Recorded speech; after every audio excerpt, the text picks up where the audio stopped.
Welcome back to Project Geekology for our 91st episode. This is a big milestone for Anthony and I because we were both born in 1991, believe it or not. Well, I just can't believe we made it to 91 episodes on this show, and it's all thanks to you four listeners. If you didn't exist, you four listeners, I don't know where we'd be. We'd probably have gotten only to 90 and not to 91. No, I'm just kidding. There's more than four of you. There are dozens of you. And all the listeners from France that listen to Lilo and Stitch.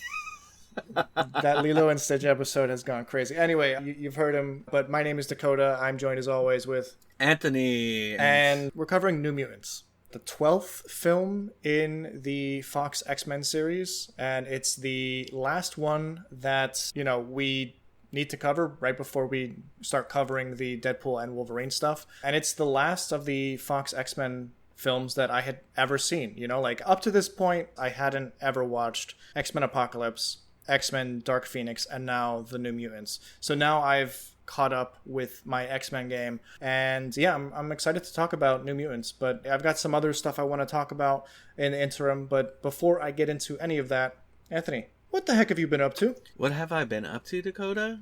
That's a good question. You've been up to no good, clearly. Always. Something Persona. Obviously going in and watching New Mutants. Believe it or not, I finally decided to take another crack at Elden Ring. I had played it, so I've had it for a long time, and I started playing it a little bit, and I guess on the day that I started to play it, I was just not in the mood for something that is insanely difficult to play. And right. So finally I was like, you know what, let me hop on it. They just released that DLC not that long ago, which, I don't have to worry about that right now. I still have a long way to go before I'm actually at that point. But yeah, man, dude, it's hard, man. I find myself just upset not upset all the time, but oh my god, those of you that have played Elden Ring know that there's always some sort of dumb thing that'll happen, and you're like, dude, what? Where did that come from? Some giant enemy just chasing you down. You're screaming while you're trying to escape from this thing. Yeah, there's a lot that going on, but I've definitely gotten better over time. I will say, I'm surprised that some of these non-boss enemies really want to kill you. The bosses want to kill you, but these mobs, there are these mobs called knights that I'm starting to come across. And I've killed a couple of them, but dude, they are tough to fight because as soon as you attack them, your guy is swinging as slow as a Monster Hunter character. They're swinging as fast as Sephiroth. I'm like, dude, what is? Huh? Oh wow.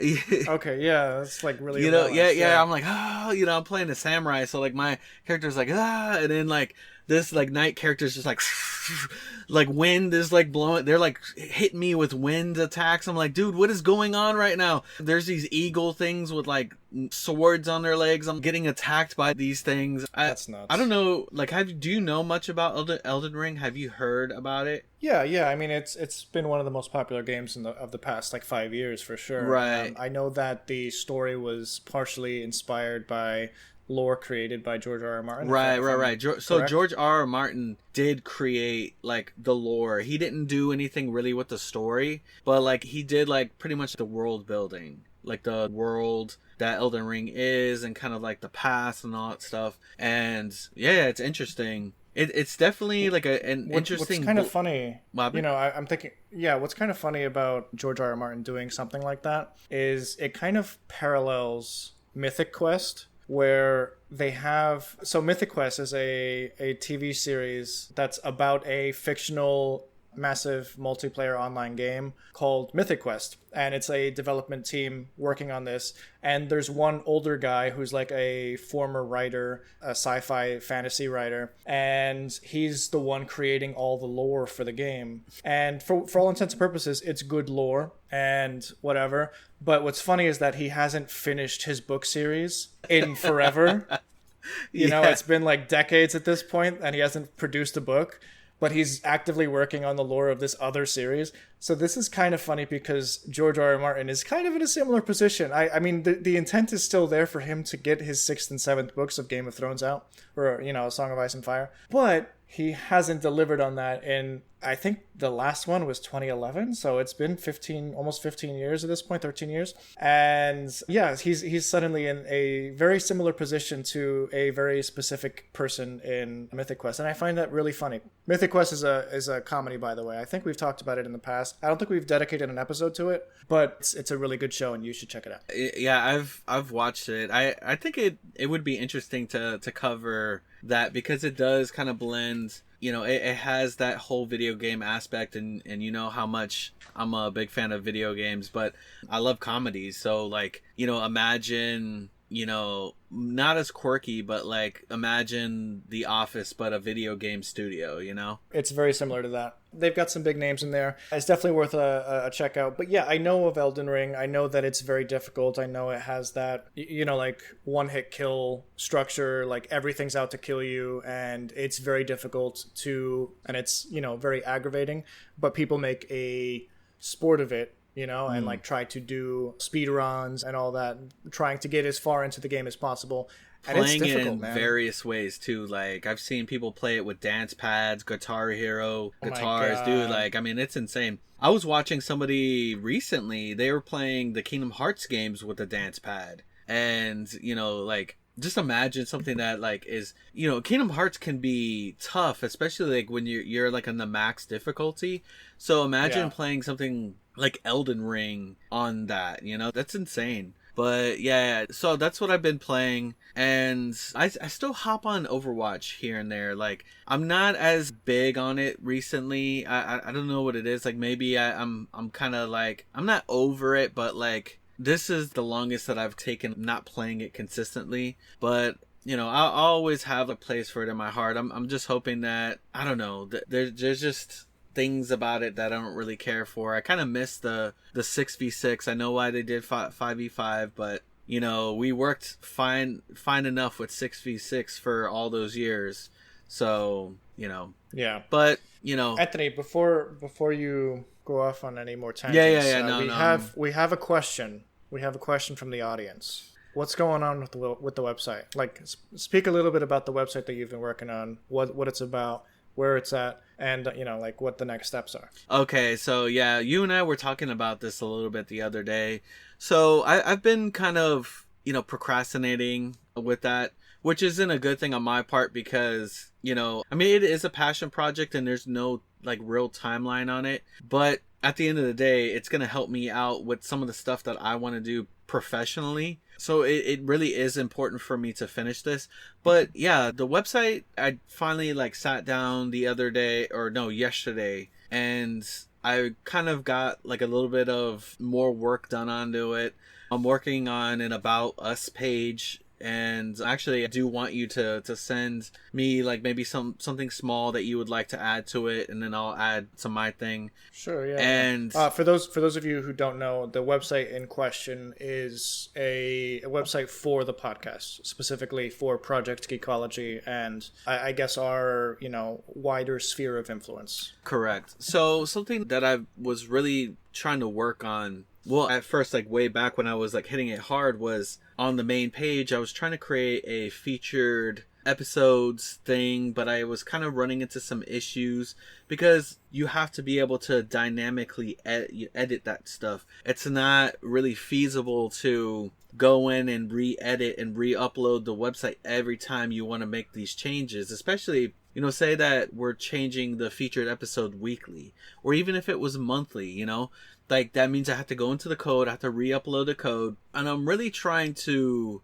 dive a little bit into version control so that I can make it, so it can make it easier for updates also. So, but I was trying to bite off a little bit more than I could chew at the moment. At the end of the day, I mean, when we upload it, I may have that up. I'm still kind of researching it a little bit, but that initial iteration may not have the featured episodes, but I will have the most recent 5 episodes on that main page, and there's going to be a section for our episodes. There's going to be a section for, and about us. I'm trying to figure out if I can do like a contact us page, see how much I have to dive into that. But I am working on it. I didn't really work on it today. I do want to try to see if I can work a little bit on it sometime tonight. But yeah, no, it is something that has come back to me. It's been on the forefront. I know that people have been wondering about that, but yes, it is still something that is very important to me and that I want to get out. Excellent. Cool, man. I'm excited to see what you come up with. I've seen the occasional picture over the past couple months of the work that you've put into it, and I commend you for it. It's starting a website from the ground up is not easy. You have these like website builders like WordPress and all that do make it easy for people to make websites, but the actual act of like starting from code, like from the ground up, is cool. And I think that's a fantastic first step for a potential future in editing websites and creating websites. So, and having knowledge of coding and being able to use programming languages actually makes using websites like WordPress and even like Wix even better, because you can actually customize your website a lot more because you can use custom code, Right. So yeah. Actually knowing this stuff, whether it's from scratch or you using, what they call those types of things it's called what you see is what you get. There's like an acronym for it. But, well, not an acronym, but like they shorten it down. It's like WikiWigs or something like that. WYSIWYGs or something like that. I know I'm butchering it. All the web developers that are hearing me say it, I apologize. I'm not good with that stuff. But they know exactly what you're talking about. but yeah, they know what I'm talking about. They're cringing. But yeah, So actually knowing how to code helps out a lot with that stuff too. But yeah, man, I've been working on that. So I'm actually glad that you brought that up, because that is something that I have been working on. So that's what I've been up to. I know that you had mentioned that you wanted to get some stuff covered in your section. What have you been up to? And say your piece. Yeah, let's talk a little bit about what I've been up to first and foremost. I recently watched all 3 of the How to Train Your Dragon movies for the first time. Really good. I saw those. I had never seen them. Overall, and enjoyed it quite a bit. Not my favorite things ever, but I respect the lore around that a lot more. I know that you wanted me to touch on D23, and a big portion of why I wanted to watch the How to Train Your Dragon movies is that much of what we saw in D23, Disney's convention, Disney's expo, specifically their parks panel, was in response to some of the updates that Universal has going on in their parks, because Universal is creating a 3rd theme park in Orlando, and some of the stuff that they have going on over there is like monumentally crazy. Like they have, like, people have taken like telescopic video of stuff that they have going on with Epic Universe. That's their 3rd park. Yeah. And one of the things that they've seen is a flying drone in the shape of Toothless the Dragon, and it flaps its wings and it flies over Universal. I know, I saw that video. Insane. Right. It's insane. The technology that we're getting up to is insane, man. Oh my gosh. Yeah, I was impressed by, seeing a drone show at Disney Springs like a couple weeks ago. They have dragons at Universal. They have actual like dragon drones over there. So, D23. Oh, and, by the way, I'm going to be talking about my upcoming projects in this podcast. I just want to preface what, you asked me prior to the show to talk about. So D23, they added a bunch of news for not just the Orlando parks, but for Disneyland, for, Paris is getting a Lion King Splash Mountain ride. Yeah. I think like almost every park is getting some sort of like update. I think the only parks I didn't mention were the 2 Tokyo parks, but they've just gotten a bunch of new stuff recently, so that makes sense. But Shanghai and Hong Kong are also getting like Marvel themed rides. Disneyland, they're getting a whole bunch of stuff. They have a new Avatar ride based on the 2nd movie and the future sequels. It's going to be like a boat ride that's kind of... Yeah, I don't even know too much about it, but there's also several Avengers rides. There's a multiverse Thanos thing where, like, in the multiverse, there's a version of Thanos that won, and it's like you have to assemble a team of multiversal Avengers to, like, defeat him in this huge ride system thing. That's going to be incredible. So there's a whole bunch of stuff that Disneyland got, but the big news of the night was definitely the Orlando theme park news, because that's the stuff that's been rumored and talked about forever. We are getting a Cars Land in Magic Kingdom. Which is pretty big, and they didn't mention it in the panel, but it's going to be taking up the Rivers of America and the Tom Sawyer's Island area of Frontierland. So it'll be like beside Big Thunder Mountain. It'll be like between Big Thunder and Haunted Mansion is where the Cars Land is going to be. And beyond that, what I believe is the biggest news of the night was the Villains themed land. It's going to have 2 rides. They're doing the Indiana Jones thing also. Okay, yeah. There's so much Orlando news that stuff has gotten shoved under the carpet for me a little bit. So yes, I think that's already been confirmed. But it was good to hear a little bit more information about like the Indiana Jones ride that's going to be replacing Dinosaur. Dinosaur is for me like an S tier ride, so I'm really upset to see that go. But I'm excited to see what they do with Indiana Jones. And in that same area, they're also doing a Encanto experience where you get to go into the magic house or the casita. And what else? In Hollywood Studios, they're adding a Monsters Inc. location, and it'll be like, it's a Monsters Inc. like a Monstropolis land, and it's gonna be Disney's first like hanging roller coaster in its entire history for all of its theme parks. So that's going to be huge. But yeah, like the Villains Land, which will be beyond the Cars expansion, that's probably what everyone's most excited about. This is stuff that we won't be seeing at the earliest until like 2027 to like 2030. So it's a long ways off, but Disney definitely dropped the mic a couple times. I understand that it's a response to Universal, but we have to see how well Universal does this epic universe, because like it can go very well or very bad, you know? Right. And I mean, some of their stuff was like kind of questioned. Like some people kind of were like, I don't know about How to Train Your Dragon Land. I don't really care about that. Right. You know, there's some stuff that people have kind of like, like I know that they have Harry Potter, like they're doing more Harry Potter over there. Yeah. And it's a Ministry of Magic, I believe, that they're trying to tap into this with this park. Right. I mean, so if they're gonna do this and they're gonna spend this money, they really need to like do it up big, because I mean, you know, like Disney is, you know, they'll throw the haymakers if they need to. So yeah, we'll see, because Disney's they haven't got the best rap recently. Even with like Tiana's Bayou Adventure, I think it's a fun ride, but it's broken half the time. Like right now, if you look at the Disney app, the past like 6 days in a row, Tiana's Bayou Adventure has been temporarily closed at the park opening. Like it's just constantly needing work done on it, and it's a little bit sad, you know, like it doesn't feel like a complete project. But anyway, getting off of D23, well, you know, staying on it just a little bit, I think that Marvel specifically is in a weird place right now where they have previously announced so much content, and so much of it has either gotten pushed back or deleted from their lineup. Right. So they really have no idea what is going to land and what isn't. I think we got the news last night that Eternals 2 has been scrapped. You know, like that's just not happening anymore. So we're getting a lot of news about that. And between San Diego Comic-Con and D23 this year of 2024, Marvel didn't really release any new information. You know, like they may have given us like the title of the Fantastic Four movie, or shown us, you know, like an exclusive trailer for the new Daredevil Born Again series. But most of it was stuff we already knew, you know?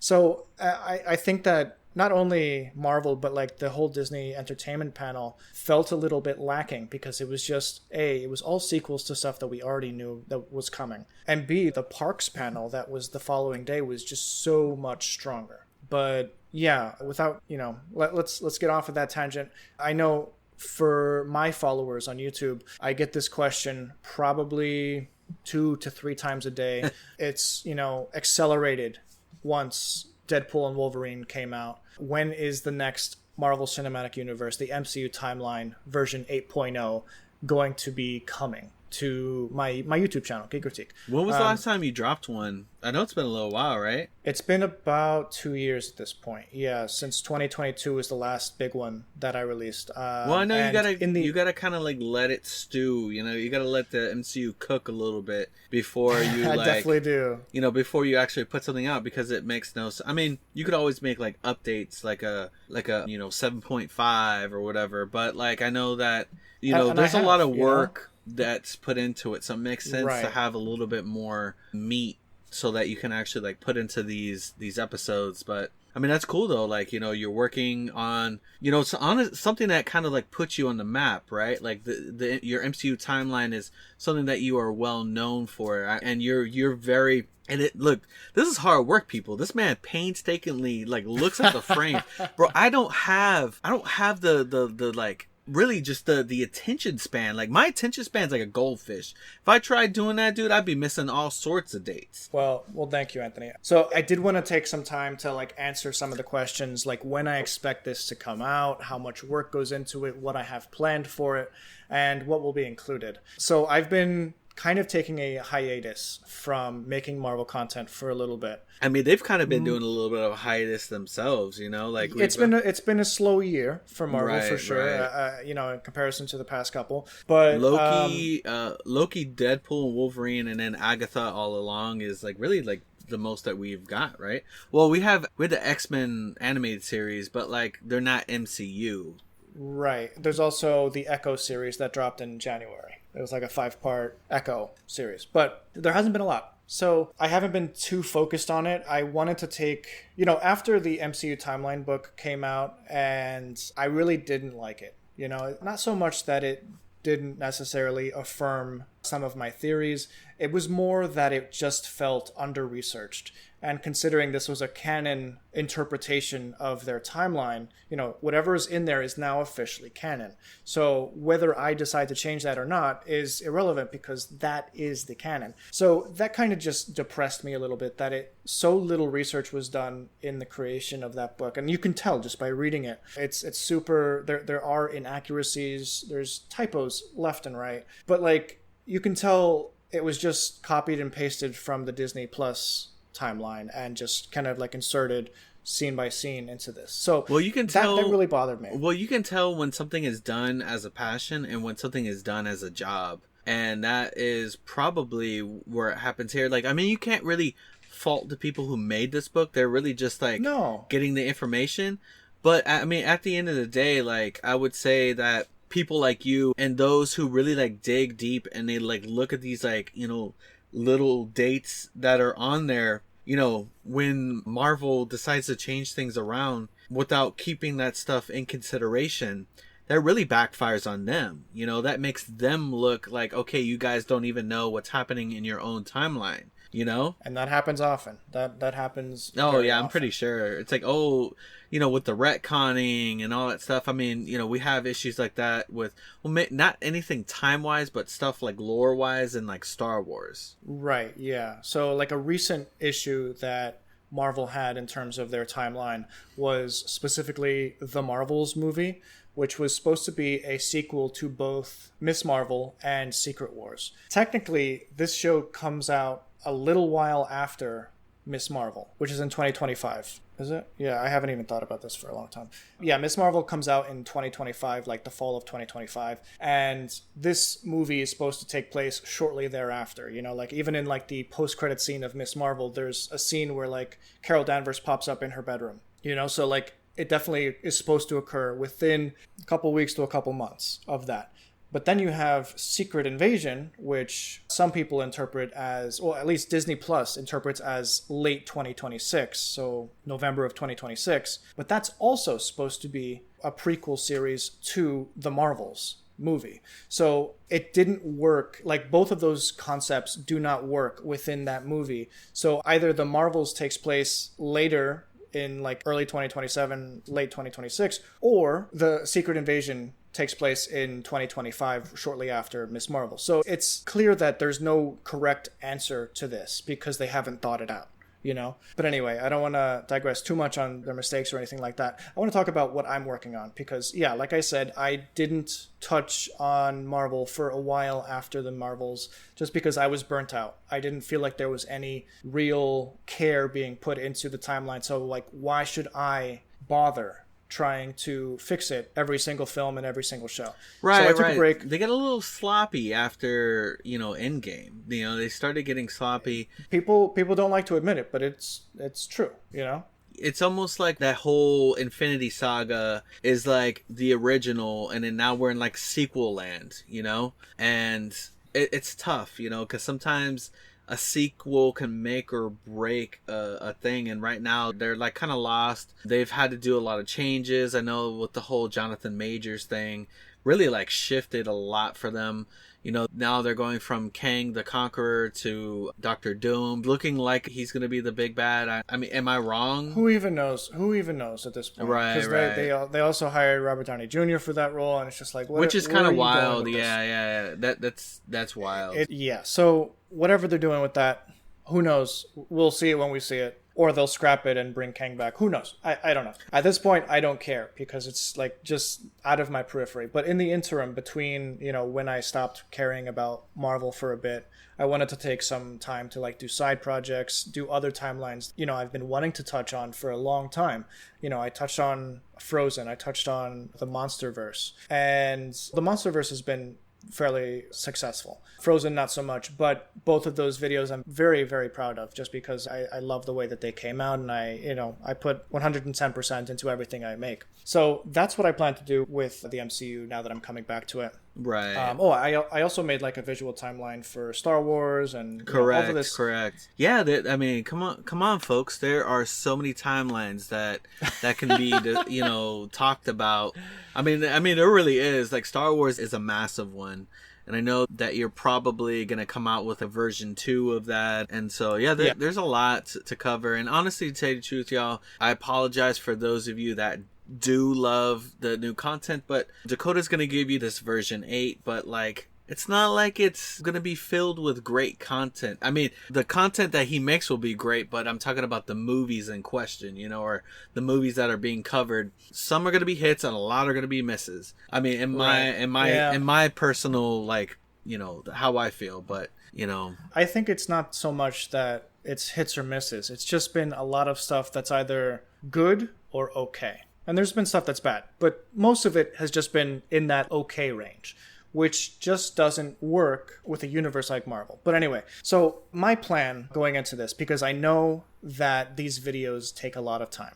Mm-hmm. For instance, my Monsterverse timeline, it's an hour long. I would say it's probably the best video I've ever made, just on a technical level. Passion. It took me 3 months to make that. Yeah. So I remember. And there's a lot more going on in the Marvel Cinematic Universe that I need to account for, especially now that Deadpool added all the X-Men movies to the Marvel timeline, as well as other films, which, I don't want to spoil here if you haven't seen that because, we're not covering Deadpool Wolverine in this video, but there are other timelines that it canonizes within the Marvel Cinematic Universe sphere that I will have to include in some way, shape, or form. So I am beginning my work now, and I have been the past week, making sure I have all the files that I'm going to be needing. And that's a long process because there's a lot of like 4K files that are in the wrong format for the type of video that I'm currently making. So I have a lot of HDR, high dynamic range video files that kind of look flat or muted when you put into a video editor. I want to re-download those, make them SDR, a standard like range of color, so that can be much more easily editable, not edible. And you don't want to eat it. Don't want to eat those. No, not the files. Also, a lot of my files are in 60 frames per second, which I don't know how I ever did that, but like that's really like hard to edit with a 24 frame per second video format that I'm trying to accommodate. So a lot of these files, honestly, like dozens of the MCU films and shows that I currently have in like my external hard drive, I need to just completely re-download along with the films that I have never, actively like gone through and sifted through timeline wise, like all the films that were introduced in this and the X-Men series. I've never sat down to like, okay, let's go frame by frame through X-Men and X-Men 2 and Dark Phoenix and New Mutants and stuff like that. So that'll be fun. It's part of the process, and all of that takes time. So I've determined that I'm going to need quite a bit of time to accommodate my needs for this coming video. So I'm going to be taking the next 6 months to work on the MCU Timeline version 8. I decided that I want it to release alongside Captain America Brave New World, which arrives February 14th. It's August 14th right now. So that podcast should arrive the weekend of the 14th, exactly 6 months from now. So that's kind of like a semi-promise that I'm trying to put out into the world so that I can, continuously work on and towards this project as much as I can. Will I make other content in between here and there? I think yes. And I'm also, while I'm collecting all the files that I need, because I think there's probably like, honestly, I need to like re-download a lot of my collection of files. So it's going to take me a couple weeks just to do that and, re-encode everything. So that's part one of that project.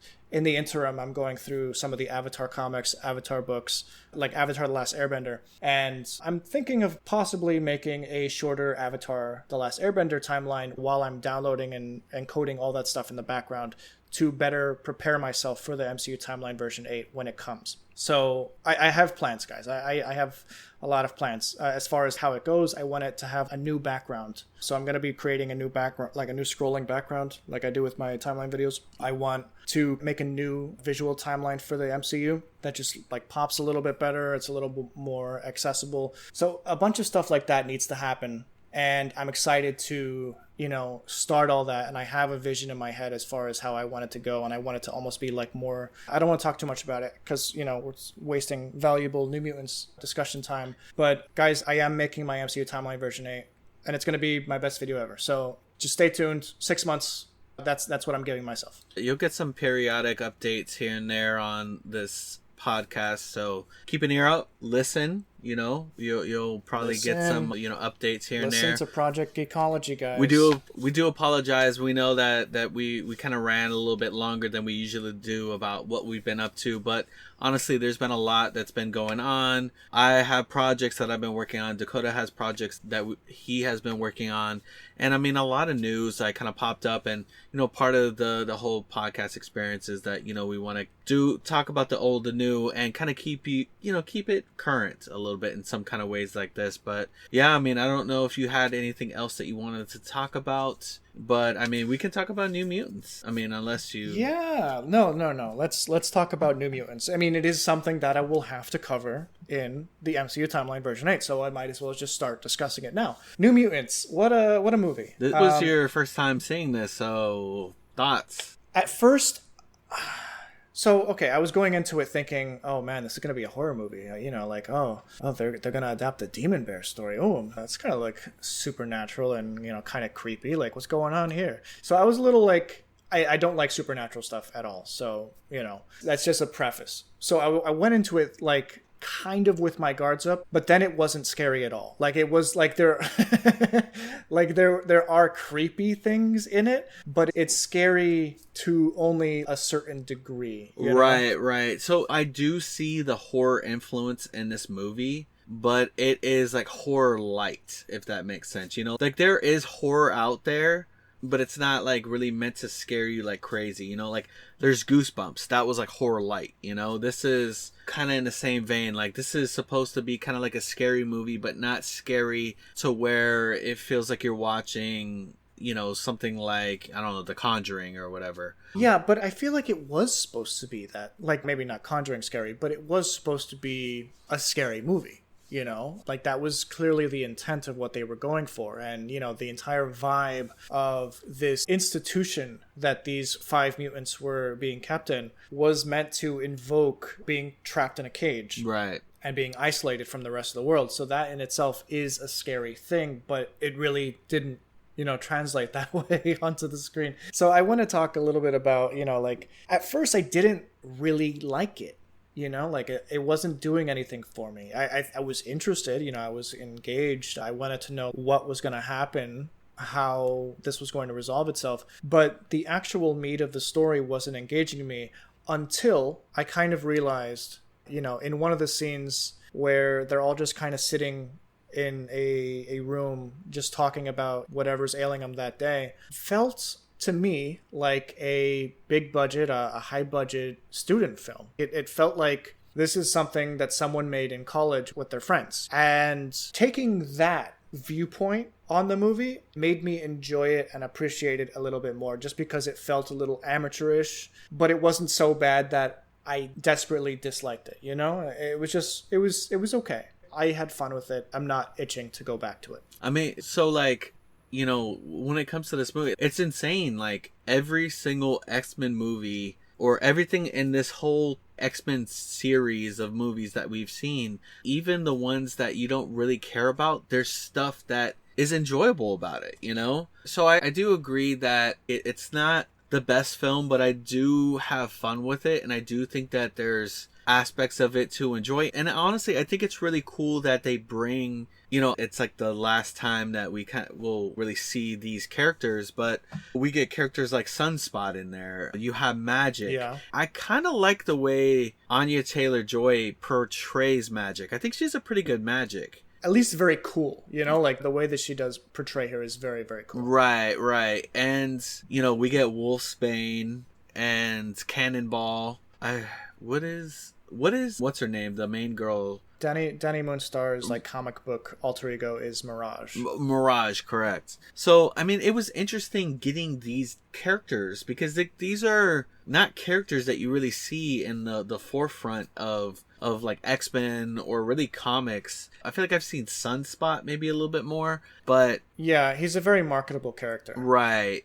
But like the rest of them, not so much. Magic, I feel like I'm starting to see her a little bit more. She was especially in the comics, like she pops up more often nowadays, I think. And she's in that game Midnight Suns, and I think it would be cool, like under the right circumstances, it would be pretty cool to see maybe at least Anya Taylor-Joy as Magic in like a future X-Men movie, because I feel like let's say, I mean, I don't know who would you cast? I'm not particularly good at casting anyone. That's not like my forte, so I don't ever spend any time thinking about like who I would cast for certain roles. Right. But I did like Anya Taylor-Joy as that character, and you know, in something like Secret Wars, you know, which is kind of like a merging of several worlds onto a plane of existence called Battle World, I could see them bringing, you know, picking and choosing characters kind of like they did with the Deadpool and Wolverine film to place onto this world, Battle World. And I could see them taking a character like Ilyana Rasputin, Magic, in the version of this New Mutants movie, and, you know, having her play with some of the other characters like that. So I think that is a possibility. It's a strong possibility because, you know, people like Anya Taylor-Joy. She's a great actress. And she, for all intents and purposes, did a fantastic job in this movie. Right. And, man, this movie is, like you said, it does have kind of like that student film feel to it. And, you know, there's a couple moments where it was like a little like confusing of like who the antagonist was, you know, like was it the Doctor, or was it the Smiling Man, or was it the Demon Bear for that moment, you know? And it was kind of like all over the place, like especially when you got to that last act. It was like, okay, what's going on? Oh, what are these guys? Oh my gosh, they're gone. Now we got this bear, you know? Right. Yeah, I mean, the real antagonist of this is fear itself, I guess. And each of these characters is a broken individual. Yeah, true. They have used their powers to kill, some on purpose and some by mistake. Each of these characters has killed someone in their life. So they each have those, you know, like personal demons that they're quarreling with, and these recurring nightmares that have suddenly become a reality at various moments in this movie, which I thought was an interesting concept. But sometimes it would happen while Danny Moonstar was conscious, and sometimes it would be to people that she cared about. So it was just like, obviously she doesn't have control of her abilities yet, but some of the stuff that happened in the dreams that she's brought to life, the fears that she's created, had actual impact on some of the characters. Like Maisie Williams' character actually gets a second brand on her neck that looks extremely painful, and that was based on a walking nightmare that she brought to life. So yeah, there is a sense of Dani isn't necessarily the antagonist. The antagonist is fear itself. But at what point is she culpable for all the damage she's doing to these people? Right. In a way, it kind of sucks because it's like fear itself, but it's like fear manifesting, you know? It's fear actually like coming about and like doing something to them. And it's definitely one of the more interesting X-Men films, and it feels different than like all of them. Even Dark Phoenix felt like an X-Men movie, but like this one, it was completely different characters, even though we know that these are people within the X-Men universe, that these are mutants. That felt a lot different. Like the formula was different than the rest of the films, even though all the other films were, you know, doing all these different things. You know, you had the initial generation of X-Men movies, the ones that we grew up with, and then the ones that came after that try to kind of reboot it, and then they kind of lost their way. So you got up to this one, and this one, it's the last Fox X-Men movie, but it is different than all of them, you know? And I respect it to a degree because of that. You know, it wasn't a formulaic movie, right, by any stretch of the imagination. And they only name dropped the X-Men, I think, once or twice in a single scene. Yeah, they talked about who was in charge of the Doctor, and they were like, yeah, it's the X-Men, they're in charge. The Doctor doesn't say that, but like the people in the Institute, they believe that Xavier is Dr. Reyes's immediate superior. And, you know, once they graduate from this, essentially a mental institute, they can become X-Men. And some of them are like, oh, I'd like to be X-Men. Like, why would we want to do that? So I thought that was fun. So the mystery of who was behind everything was pretty solid. And we didn't find out until the very end. But, like, if you didn't know anything about X-Men comics, you would have no idea who the ultimate bad guy was. Because all they really say is that Dr. Reyes is working for the Essex Corporation. The Essex Corporation is a company owned by Mr. Sinister, who is like a really old mutant who has kind of like stayed alive by like DNA vampirism in a way. Like he like makes clones of people after taking their DNA and all that. So there's a scene where like Dr. Reyes is taking the blood sample of Dani Moonstar, and then, you know, like once they figured out what her ability is, they realized, oh, she's unstable, she's a threat, and she's a safety hazard to have gather more DNA and terminate her. Right. They're just like, so yeah. That was, you know, and that was kind of the catalyst that started the entire drama of the third section of the movie. But concept of, you know, like, this is Mr. Sinister behind things was intriguing to me. I was just like, oh, that's a really interesting way to go for maybe a future movie, but obviously there is no future movie. So it's just kind of like a tease at nothing. So I thought that was kind of just, I enjoyed that to a degree, you know, like the Mr. Sinister nod, the Essex Corporation and all that. But ultimately it wasn't like, I don't think it's a good movie, you know, like it's got stuff to enjoy. There are like, I liked a little bit of each character's background, but there's not so much of a story that, you know, like I'm kind of happy that this was the episode that we decided to talk about our personal projects on, because there's not a lot to talk about this, you know, like not a lot happens. Right. 'Cause they're like the entirety of this film happens in this mental institution. They're not going around the world to different places like all the other X-Men movies. Like every X-Men movie, they're going somewhere, but like they're stuck in this mental institution. Dr. Reyes, she has like this like force field ability that is preventing them from leaving this place. And yeah, like it all happens, you know, they get attacked there. And you know, what would you say out of all of these characters, which one did you like the most? You know, while you mentioned Dr. Reyes really briefly, and I want to talk about that a little bit before I get into your question, because I don't want to forget about it. Is it just me, or was Dr. Reyes extremely understaffed? You know, you have 5 incredibly powerful individuals, and all she can do is create force fields and like hope that it works. you know? But if they all rebel against her, which happens, she's just not, she doesn't have the, you know, wherewithal to be able to control.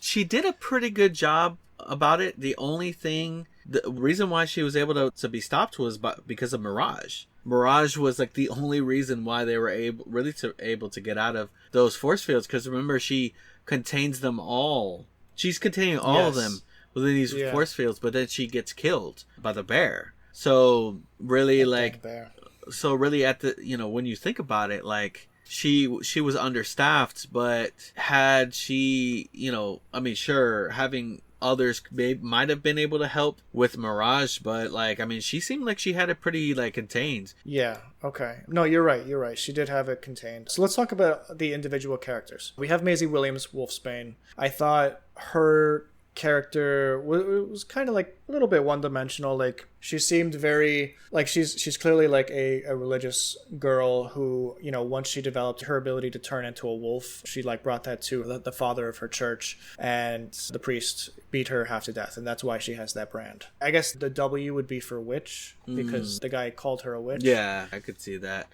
And she ended up killing the priest. Right. It's almost like, and her and Danny connect pretty well, and it kind of makes sense because in a way Wolfsbane is almost like a skinwalker, you know, and you know, I guess you could that part of like Native American lore, that, you know, and that's Dani Moonstar is, you know, she's Native American, and yeah, she has like the control over this bear, and so yeah, like they kind of develop this connection. So let's talk a little bit about Dani Moonstar. So she had crippling fear as a young person, you know, growing up, deathly afraid of the dark. And her father kind of gave her an out in terms of, this is how you can channel that fear in, you know, in the form of this necklace. And it gave her this Native American story of like, there's two bears inside you, one's good and one's evil. And that depends on which one you feed, that dictates which one wins or which one has the most control over you. So I thought that was an interesting concept, because from an evolutionary standpoint, that power makes sense to a degree. You know, like obviously powers don't make sense, but if this is her growth pattern, she's deathly afraid of fear itself, then she would develop a power to control fear and manifest it when she grows up, when she gets into puberty and beyond. Like, that's her power manifesting. So I liked that backstory of her, because like, you know, some characters will just like grow wings and that's their power, but why did they grow wings? Like, what evolutionary like advantage did they need to grow wings? You know, like there's a lot of that in X-Men. It's cool and it's like quirky, but like this power actually makes sense from an evolutionary standpoint. Right. All right, let's talk about probably the coolest mutant in the film, Anya Taylor-Joy's Ilyana Rasputin, or Magic with a K. She's great in pretty much everything she's in. She clearly had a lot of fun with the accent. Yeah. And they gave her a much darker personality. Like, she was kind of very like bullyish in this one, where I don't think I don't really recall her ever being like that in the comics, but it worked because it was, you know, it's an adaptation. It's right. not to be like comic accurate. Well, Magic is not exactly like, from what I've read and like some of the media that I've seen her in, like, you know, Midnight Suns and whatnot, she's not like exactly the most personable person anyway. You know, her being she's the younger sister of Colossus, or was that adoptive? Yes. That's a good question, actually. I know that they're related. I don't know if it's adopted or... I'm assuming they're not. They're actually like siblings, but I'll have to do more research on that. Hold on, I'll look it up right now. Yeah, no problem. Is Magic related to Colossus? She is the little sister to Colossus. Correct. Yeah, good one. I forgot about that. Yeah. No, I remember that. I just don't remember if it was like in an adoptive nature, but no, yeah, I remember there being that relation there, which is like, I mean, interesting, because her powers and his powers are just like completely like way different. Whereas like you have Scott and what was his brother? Havoc. Like Cyclops and Havoc, they have very psionic abilities. Exactly. Whereas like Havoc is like kind of a bodily, Cyclops is from his eyes. But Cyclops being, you know, metal, and then you have Magic that can create portals between different like dimensions, and this really crazy sword. Yeah, what's kind of cool is that, like, you know, Colossus kind of becomes a shield of metal.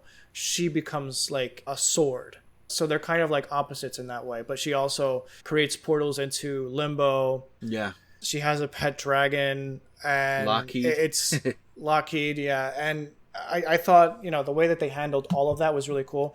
I know nothing about her backstory in terms of the smiling people. Like, I couldn't honestly tell you if that's just how she interpreted, you know, these evil men in her youth as being like monstrous creatures, and that's how she kind of like boogeymaned them or like slendermaned them in her mind, and that's the fear that she developed, or if they were actually like, you know, really creepy mutations that, you know, were like doing terrible things to her. Like, I don't know what was the truth behind that, but I thought that was like a really interesting story, I guess. I think that the smiling men were like more of a, it was like a mental distortion. Like, she made monsters out of, you know, people who were essentially monsters. Correct. Yeah, okay. That makes sense. I can get behind that. Yeah, I thought her backstory was quite interesting. We have Sunspot, who kind of has a very similar story in, I mean, not too similar in X-Men 97. His parents are rich people in Brazil, like some of the wealthiest people there. They want him to get rid of his mutant powers for the sake of their business because, you know, it's not a good look. So a big portion of that is just like them trying to get rid of him and have him like sort out whatever he needs to sort out. Right. But I liked the idea that like he would get so, in literally the heat of passion, his body would heat up to a degree where like he would burn the other person. Like, that's terrible. Like, that you can never really have, you know, that type of affection. But very similar to Rogue, you know? Very similar to my personal experience, you know? Like, no, okay. Dakota bursts in the flame in the heat of passion. Yeah. Oh my god. You know how it is. But she actually, like, Rogue, I don't think Rogue did not kill her boyfriend in the first X-Men movie. She just put him in a coma. Sunspot, like, burns his girlfriend to a crisp. And then the girlfriend came back as like his nightmare in that pool scene. That pool scene was actually pretty interesting. You know, like he was kind of in dream logic sort of thing. Right. You know, like he starts dreaming about one person and it becomes another person and kind of twists and distorts along the way. But like, right. It's like his desire shifted from, you know, the desire to like the fear, you know? And then like that's like fear and guilt. Right. Yeah. And so like that's when that kind of cool. kicked in and you had that crazy looking flame jogger. Flame jogger, I like that. And lastly we had Cannonball, played by Charlie Heaton of Stranger Things fame. Yes. I felt like his accent was like really heavy. It was like way too Kentucky, you know? Like I don't think people talk like that like anymore, like at his age group, but I could be wrong, especially like if he, you know, just was homeschooled or like, you know, actually worked in the mines like he said he did. But his backstory is essentially he got claustrophobic while helping his father and a bunch of miners out in a literal coal mine and basically became a cannonball and just like killed a whole bunch of people trying to get out of there. Yeah, his power is interesting. It's like a jolt of energy. He shoots forward with like a jolt of energy. I couldn't tell you.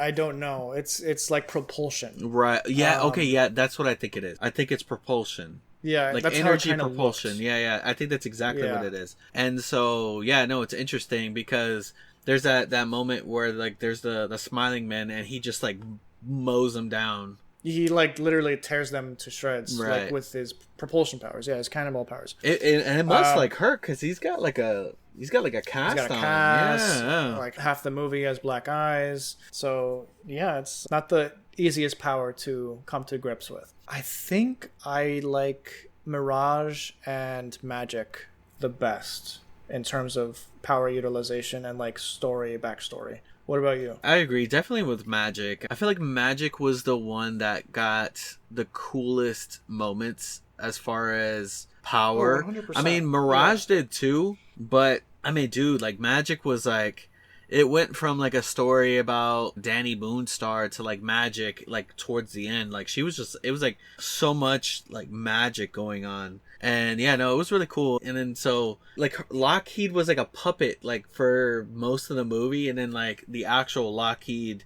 like was in limbo I guess. Yes. Yes. And then she came out with a sword. There's one great scene that I really like where Magic, when confronted with one of the smiling men in her room, she talks to Lockheed briefly, like, what's going on? And Lockheed, like, looks at her and says, it's her. So, like, her subconscious, or Lockheed itself in limbo, is telling Ileana that Danny is responsible for everything that's going on. And I thought that, like, subconscious knowledge was really a fascinating story beat, because, like, she's not dumb. She's capable of, like, putting two and two together to come up with the correct response.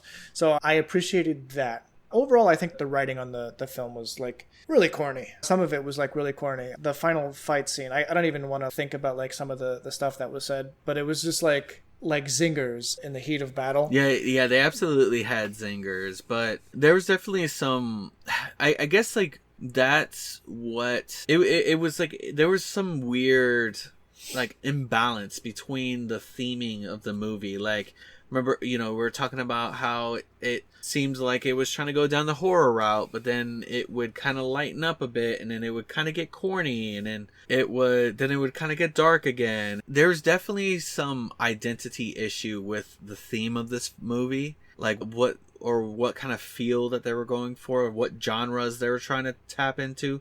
They were trying to tap into all of them, action, horror, comedy, but definitely, calling back to that question, I would say Magic, and then, like, Mirage a close second. Yeah. So we got our first trailer, like, teaser trailer for this movie in, like, fall of 2017. Oh, and then yeah. it was like pushed back like 4 or 5 times until it came out in, like, the fall of 2020. It never happens where, like, we get a trailer and then we don't see the movie for a whole 3 years. But that's what happened with New Mutants.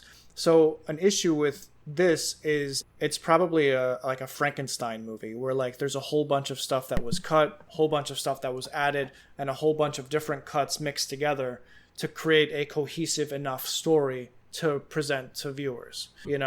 I think that's what ultimately happened, because the actual themes feel so bizarre and at odds with one another. But yeah, so I think that's pretty much what happened. And I think that, like, what really messed up with the release of this film is that, like, at the time there was, remember, the whole Disney and Fox acquisition thing going on. That's a good point. Yeah. So that definitely did not help it at all. But Anthony, what are your final thoughts on this movie? It's not the worst movie that I've seen. It's definitely an interesting watch at least once, to experience it once, to kind of see what we're talking about. Like, if you haven't seen it, if you've listened to this entire thing and you haven't seen it, I would suggest that at least watch it once to see what you think about it.